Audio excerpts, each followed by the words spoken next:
السلام علیکم بچوں، آئیے زبان سیکھیں۔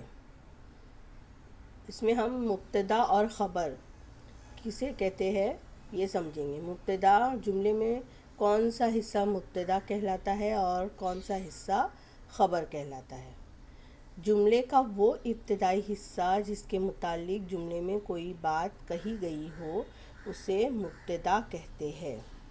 وہ ابتدائی حصہ یعنی جملے کا وہ ابتدائی یعنی شروعات کا حصہ جس میں کوئی بات کہی گئی ہو، جملے میں جب کوئی بات کہی گئی ہو اسے مبتدا کہتے ہیں۔ مثلا نصیبن آٹا گوندھ رہی تھی۔ اس جملے میں نصیبن مبتدا ہے، یعنی کہ جس کے بارے میں کہا جا رہا ہے وہ مبتدا کہلاتا ہے۔ یہاں پر نصیبن کے بارے میں کہا جا رہا ہے تو یہاں اس جملے میں نصیبن مبتدا ہے۔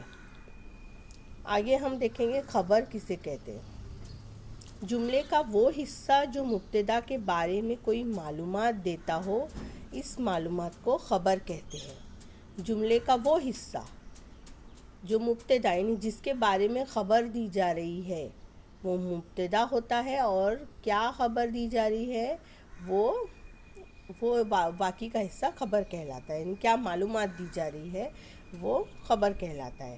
یہاں پر ہم نے دیکھے تھے نصیبن، یہ مبتدا ہے۔ نصیبن کے بارے میں کیا معلومات دی جا رہی ہے وہ کیا کہلائے گا؟ خبر کہلائے گا۔ اوپر کے جملے میں آٹا گوندھ رہی تھی، یہ خبر ہے، یعنی نصیبن کیا کر رہی ہے اس کی معلومات دی جا رہی ہے، تو یہ جو معلومات ہے یہ کیا کر رہی تھی؟ آٹا گوندھ رہی تھی، تو یہ خبر ہے۔ آیا بچوں سمجھ میں؟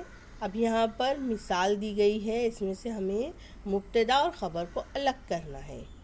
ان جملوں میں مبتدا اور خبر الگ کیجیے۔ پہلا جملہ ہے صبح 10 بجے کا وقت تھا۔ اب یہاں پر صبح کے بارے میں کی معلومات دی جا رہی ہے، تو صبح جو ہے جملے میں مبتدا ہے اور اس کے بارے میں کیا معلومات دی جا رہی ہے؟ 10 بجے کا وقت تھا، یہ ہو جائے گا خبر۔ دوسرا جملہ دیکھیں گے، نصیبن اپنی ماں کو آواز دیتی ہے۔ یہاں پر مبتدا ہے نصیبن اور نصیبن کے بارے میں کیا معلومات ہے؟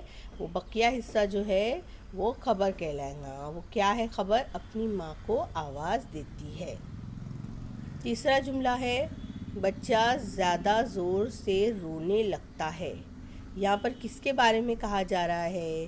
وہ ہے بچہ، تو بچہ ہو گیا ہے مبتدا، اور اس کے بارے میں جو معلومات ہے وہ یہ ہے زیادہ زور سے رونے لگتا ہے، تو یہ اس کے بارے میں جو معلومات ہے زیادہ زور سے رونے لگتا ہے وہ خبر کہلائے گا۔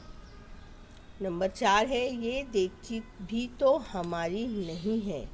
یہاں پر یہ دیگچی جو ہے یہ مبتدا ہے، اور آگے کا جو اس کے بارے میں جو معلومات ہے ہماری نہیں ہے یہ ہے خبر۔ امید ہے بچوں آپ کو سمجھ میں آ گیا ہوگا۔ اللہ حافظ۔